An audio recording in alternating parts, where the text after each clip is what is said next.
¿Nunca quisieron ustedes que sus madres, las que ya no las tienen, escucharan las cosas que dijo el Dios? Hay cosas, hoy tengo como 3 charlas que si nos dan el tiempo las damos, la 1, la 2 y si llegamos a la 3.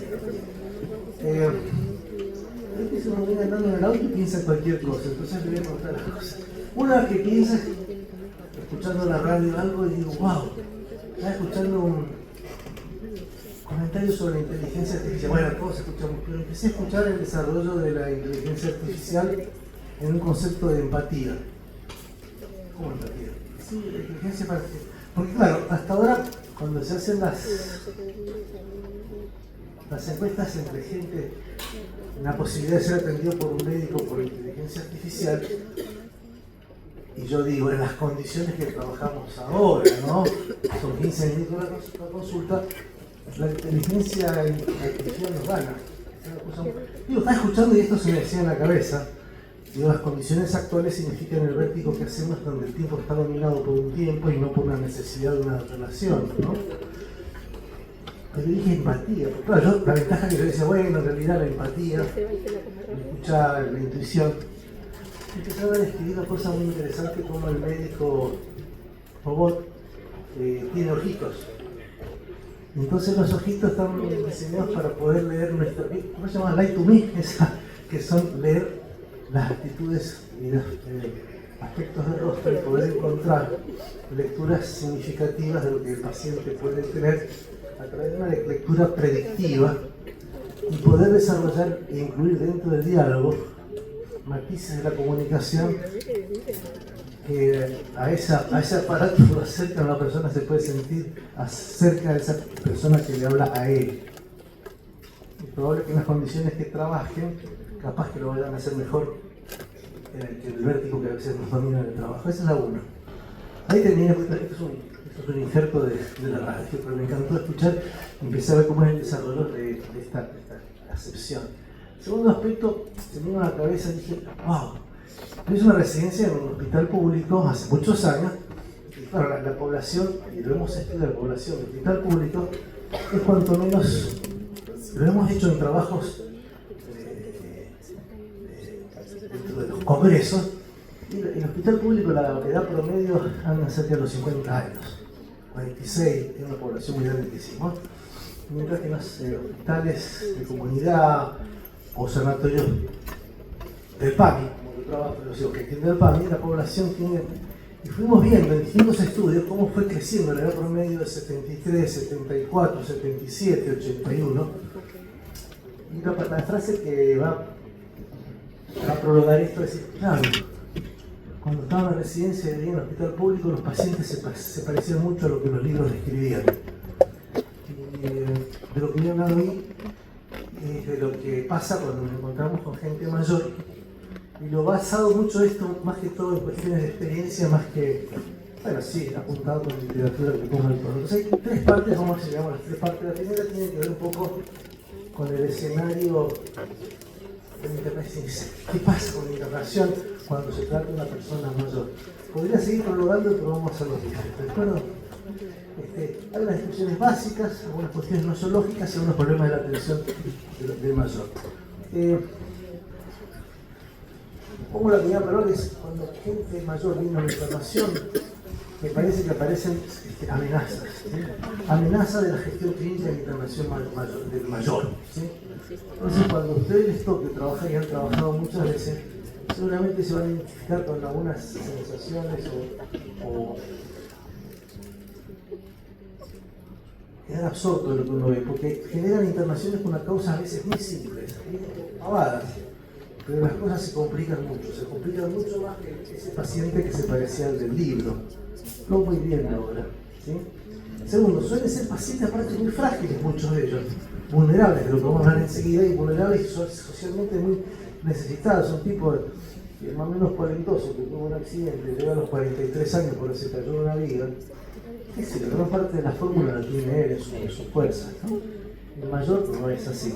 Presentan varios problemas muchas veces. No viene un problema, pero tiene otros problemas y después en la internación se disparan otros problemas. Es raro que el señor ese albañil que se cayó, que le pasen muchas más cosas. Es un hombre vigoroso, realmente sano, puede tener un vicio, puede ser.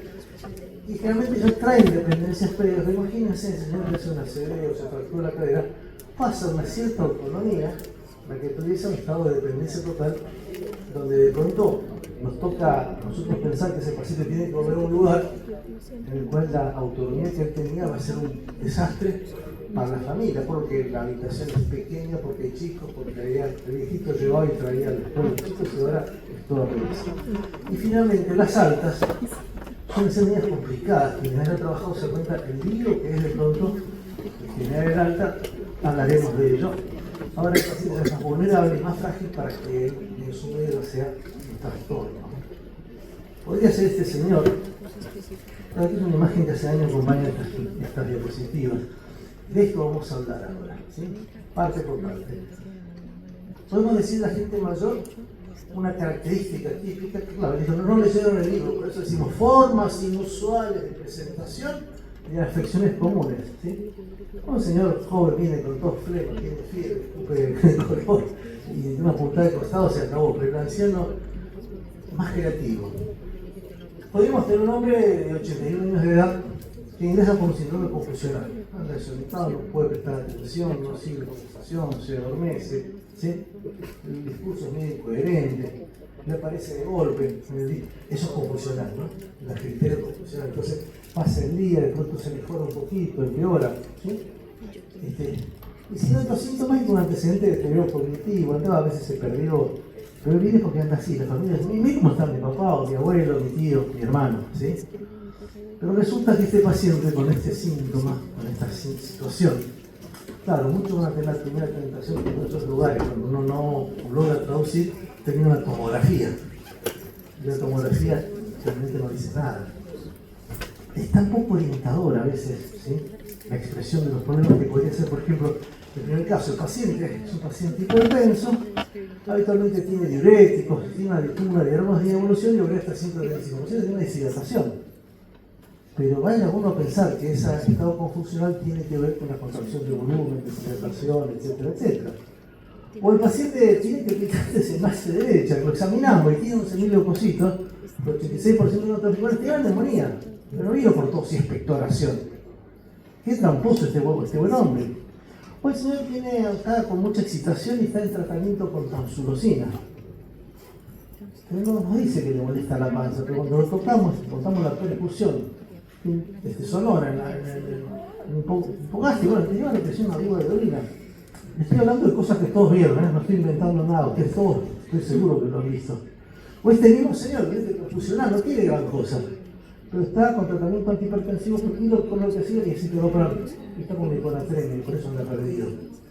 Pero eso él no nos va, porque mirando con hiponatremia, el pobre hombre viene confundido y de pronto hasta que no nos llegó, o el interrogatorio salta algo y alguien hipotetiza, puede ser que, o el laboratorio, o el señor tiene dolor a la pasión profunda y hipoponio izquierdo, pero resulta que tiene gas libre en el abdomen, resulta que tenía un dolor abdominal y el personal estado, vino que tenía una perforación intestinal por divertido, pero el paciente vino con funcional y una molestia vaga, imprecisa, ¿sí?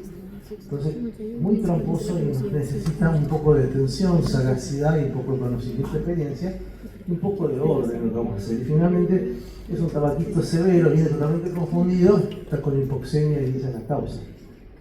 Pero también tenemos este otro paciente muy distinto, muy distinto. Un señor de 61 años de la misma edad que el anterior, qué curiosidad. Ingresa por negativismo a la ingesta. El negativismo es algo parecido a la anorexia, pero no es anorexia, porque es rechazo a la alimentación, no quiere comer. Pero no es meramente una anorexia como ustedes ya conocen. Y no tiene otros síntomas con algún antecedente que es parecido al anterior. Pero este paciente que viene con negativismo en la ingesta, nada más, no tiene confusional, responde, dice. Pero resulta que es lo mismo que el anterior. Resulta que encubría una deshidratación, una neumonía, una hiponatremia, un dolor abdominal, una hipoxemia. Entonces digo esto, si me están trabajando probablemente les vaya a pasar muchas veces que el paciente viene con un pequeño enigma inexpresivo y la tarea médica es desenmascarar de qué se trata. Digo porque lo más habitual es que llega con una tomografía computada inexpresiva.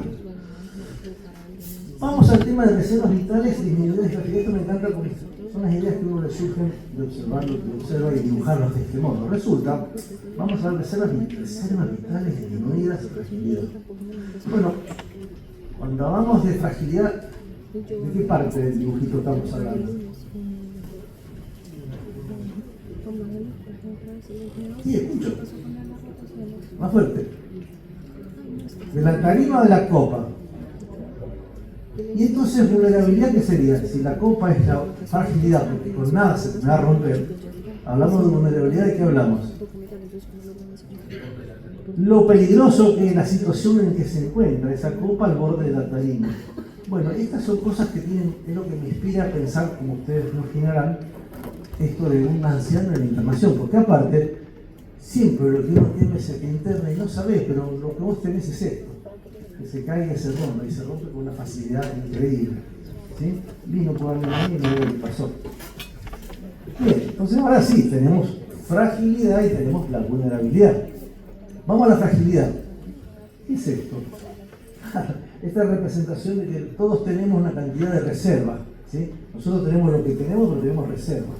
Por ejemplo, un dibujo como este, donde vemos un cerebro, vemos un pulmón, vemos el estado nutricional, corazón, el riñón, o una reserva social, familia que apoya, donde decimos que todo lo que está en azul oscuro abajo serían como las capacidades vitales básicas.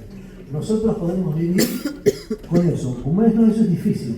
Porque aparte de eso tenemos arriba todo lo que son reservas funcionales. Un tipo de 18 años puede hacer 200 latidos por minuto corriendo una carrera y mover 20 litros por minuto de volumen minuto y puede, etcétera, etcétera, etcétera, porque es el estado óptimo de sus aparatos y sistemas. Pero el anciano, con el paso del tiempo, el hombre mayor, el adulto mayor, le va pasando esto, va habiendo pérdidas, va teniendo. De hecho, ustedes van a ver en todos los formularios para distintos estudios, pone frecuencia cardíaca para la edad, FB1 para la edad, etcétera, etcétera, etcétera. Y es la representación donde la gente, cuando es mayor, al internarse, no tiene tanto carrete en sus aparatos de sistema, y el desafío de la enfermedad puede encontrar lo que esas reservas no son suficientes. Entonces aparece ya nuevamente el concepto de fragilidad, donde de pronto los pacientes pueden encontrarse, tengo esta escala que baja por cualquier lado, pero vemos en qué estado de autonomía y fortaleza para mantener su vida, siendo que aquellos que están en los lugares más bajos ya pertenecen a la caída de la autonomía y entran en el mundo de la fragilidad, donde de pronto familiarizarse por saber cómo está el paciente desde el punto de vista funcional es un trato no menor. ¿En qué sentido? Hay estas escalas de Bartel que son parecidas, donde hablan de lo que significa para el paciente comer y de hacer sus necesidades, vestirse. Se llama Bartel, lo pueden ver, hay varias que hay, que es famoso ABD, actividades de la vida diaria. Esta medida muchas veces es importante tenerla en cuenta para poder tener idea cuántas cosas vamos a tener que hacer por él durante la internación, estableciendo a la derecha, verán ustedes, los niveles de dependencia, ¿sí? Total, severa, moderada, media y mínima, pero medir esto, cuando ingresa un paciente, nos tiene que poner en marcha para muchas cosas, desde la alimentación, la atención, etcétera, etcétera. No solo tienen las reservas vitales a lo mejor disminuidas, las reservas, sino que aparte tienen algunas insuficiencias orgánicas, es decir, el paciente tiene por motivo, pero de base tiene algo bajó ya del punto, ¿sí?, del equilibrio, porque en este paciente, como vemos a la derecha, y socialmente no tiene mucho respaldo, vemos que el corazón tiene un grado de falla cardíaca y a lo mejor está desnutrido o obeso, pero eso ya lo pone al paciente en una posición de más riesgo, ¿no es cierto? Vamos un poquito al tema de la nosología prevalente. Nosotros lo hemos hecho comparando hospitales públicos, hospitales que trabajan con población mayor, y ustedes no tienen idea de la diferencia de la nosología, es decir, las afecciones que tiene la gente internadas en un lugar. Pero si vos te capacitas, voy a dar un ejemplo, si vos te capacitas en lugar de mucha gente mayor, a lo mejor no tengas mucha noción del manejo de la enfermedad de transmisión sexual, no temas demasiado de reumatología del joven, y a su vez, si estás en un lugar al revés, con gente joven, no estás tan capo con la severa insuficiencia cardíaca. Pero vamos a ver un poco cuáles son las cosas que le pasan mayormente a los ancianos, a los adultos mayores, porque es lo que nosotros vamos a tener que tener competencia. En las nosologías tenemos lo siguiente, que este cuadrito, ustedes pueden ver acá arriba a la izquierda, todos los cuadros van a observar, a ver si ven, allá cuando hago esto, qué bueno. Ustedes van a ver que todos los cuadritos, esto es la edad, va creciendo la edad y cada vez, estos son grupos cada vez mayores, todos grupos cada vez mayores. Todas estas afecciones, vemos la prevalencia de estas enfermedades según la edad. Y esta me gustó, lo junté acá porque nos muestra con claridad cómo la insuficiencia cardíaca es un camino del adulto mayor, cómo el ACV también es un camino del adulto mayor. Vemos como la fibrilación auricular, y tener que manejar esto, es del adulto mayor. Vemos como el EPOC crece nuevamente la prevalencia en la gente mayor. Vemos acá como las demencias, obviamente, conforme pasa la edad, los niveles de demencia son mucho mayor, en insuficiencia renal. Me detengo en esto porque esto es dato de epidemiología que todos vivimos según donde trabajemos o según la edad que tenga el paciente. La EPOC también, esta anterior era neumonías, perdón, y esta es la EPOC. O la diabetes, como crece con la edad, o las anemias de la edad. Entonces, este es el marco nosológico, estas son las afecciones más prevalentes. Si yo soy capacito de ser doctor de estas 9 afecciones, seguramente me vaya bastante bien con la gente que toque recibir una intervención. Pero también este tipo de paciente es nada raro encontrarnos con esto, que tiene un poco de todo. Este paciente es el polipatológico o pluripatológico, es una persona que tiene varias condiciones simultáneamente, ¿sí? Como condición de fondo y una enfermedad que causa su internación. Entonces, polipatología, lo van a ver en todas partes, coexistencia de 2 o más enfermedades crónicas relevantes en la misma persona.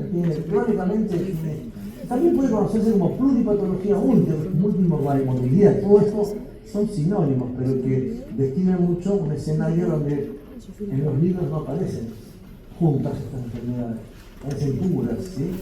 Y tocarlas unas con otras, imagínense el libro que se puede hablar. Si lo han vivido, se dan cuenta de que estoy hablando.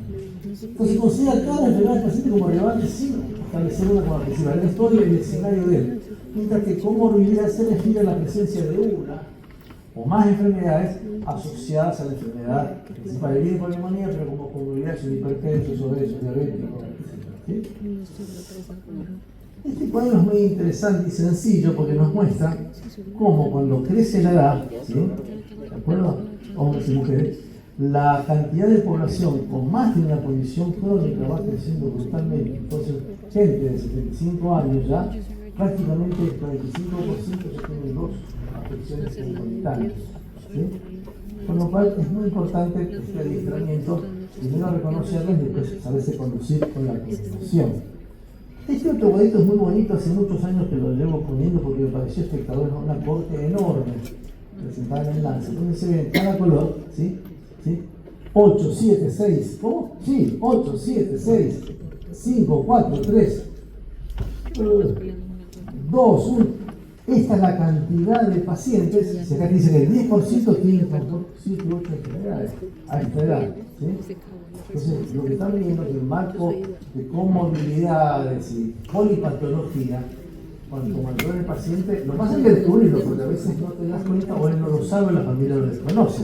Y a veces lo inducís por los medicamentos que algún médico no se les puso. Pero bueno, la síntesis dice que la mayoría de los mayores de 65 años tienen por lo menos 2 o más comorbilidades, lo mismo que hacen en el otro cuadrito.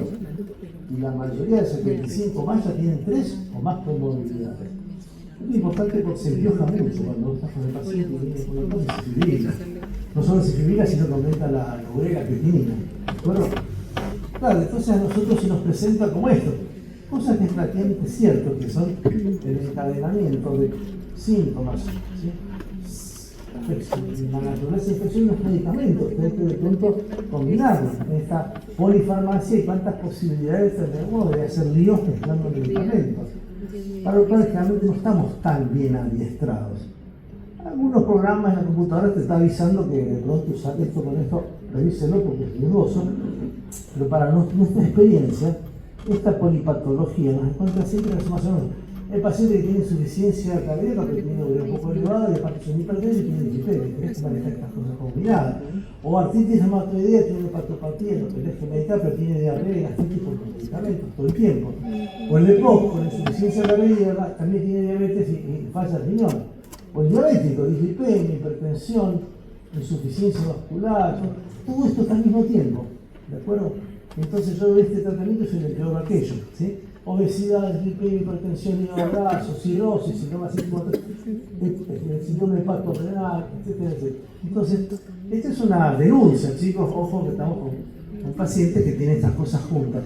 No me voy a detener a veces en esto, pero decir que hay cosas y estrategias que son clínicas para enfrentar la fragilidad, la polifarmacia y las complicaciones dentro del hospital.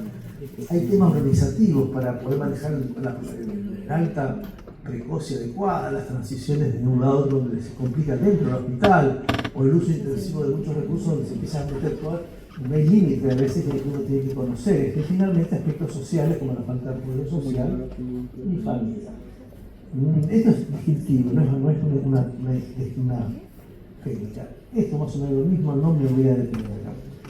Entonces, claro, este es el escenario clínico perfecto, está todo estable, está todo bien, pero la verdad que en el anciano esto es más o menos así. Viene el paciente, tiene la urea un poco elevada, tiene aparte, digamos, un poco de agitación, la saturación no es la óptima, etcétera, etcétera, el estado neurológico. Entonces, a lo cual vamos a agregar, es muy frecuente, que la insuficiencia social. Esa insuficiencia social que de pronto este anciano con su ancianidad, con su soledad, cuando está internado, él tiene muchos requerimientos sociales dentro de la internación, que no lo reemplaza nadie. El soporte afectivo, esa máquina empática lo va a ayudar. El soporte afectivo que el resultado va a ser la depresión, la inapetencia, la movilidad, el rechazo, la comida que es el organismo.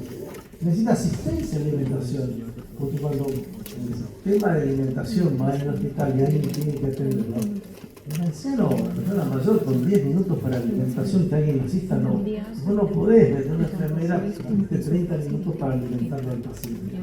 Cuando vos observás después la bandeja que te llevan de vuelta, que meten mucho resto de comida.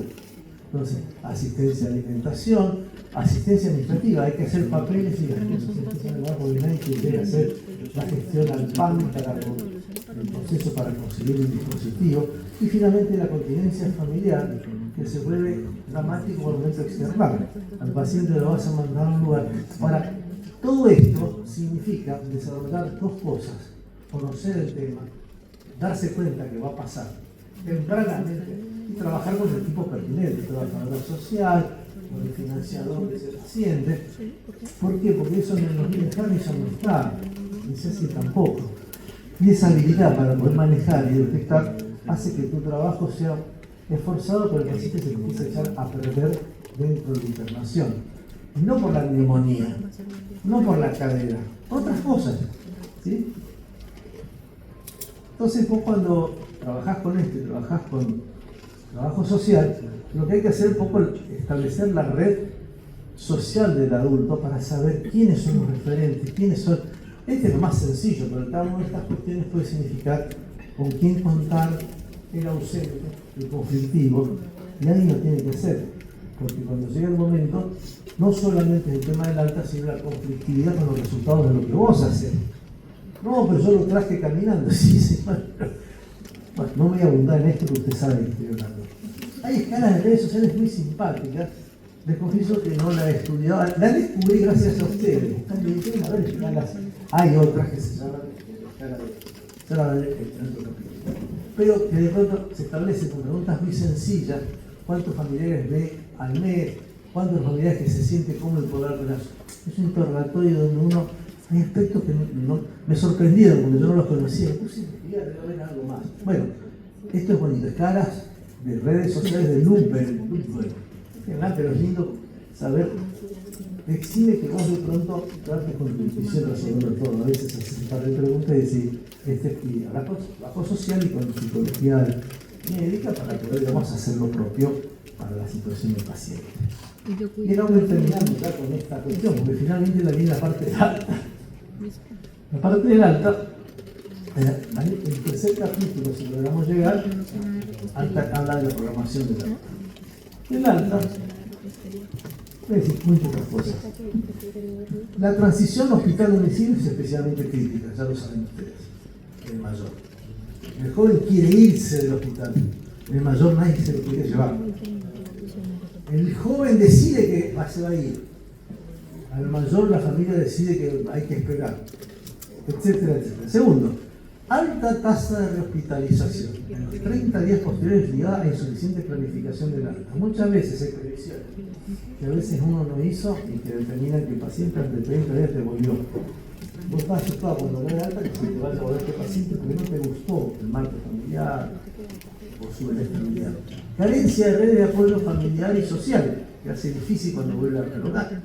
Déficit de coordinación de los niveles de atención, no es lo mismo. Los médicos, las enfermeras, el fisiólogo, todo acá, cuando el paciente llega a su casa y no hay un corte que súbitamente no necesita nada. Él, cuando se va de alta, tiene muchas necesidades que no van a estar satisfechas, ¿sí? Necesidad frecuente institucional. Muchos de estos pacientes, en realidad, no es que vaya a su hogar porque su hogar no lo va a poder sostener. Necesita buscar un tercer nivel, un lugar donde pueda permanecer y ser atendido. Y eso no es fácil ni tanto, ni todos los financiadores tienen que pagarlo. Y finalmente, muchas veces el tratamiento que acá alguien le pone una pastillita en la boca, es el mismo paciente en la casa, bueno, por distintos motivos eso no va a pasar. Entonces, ¿qué podemos decir de este señor? Ya ni me acuerdo qué podíamos decir de este señor. Estuvimos viendo la forma sinusual. Estamos repasando las formas inusuales de presentación. Hemos visto cómo los pacientes de estos tienen reservas vitales ya disminuidas, y que tienen fragilidad, ¿sí? Algunas insuficiencias orgánicas tienen, ¿sí? Que hace que el control del paciente tiene por un problema, pues el de descaragina esa insuficiencia de los riñones, respiratorios o fibrila. Tiene una, digamos, multimorbilidad y polipatopatología, por lo que es un escenario que hay que entender varias cosas al mismo tiempo, y muchas veces tenemos insuficiencia social. Hasta el Congreso. Bueno, lo que quise más que todo es esta primera introducción, que es un poco el escenario, no hay que sacarlo de los libros.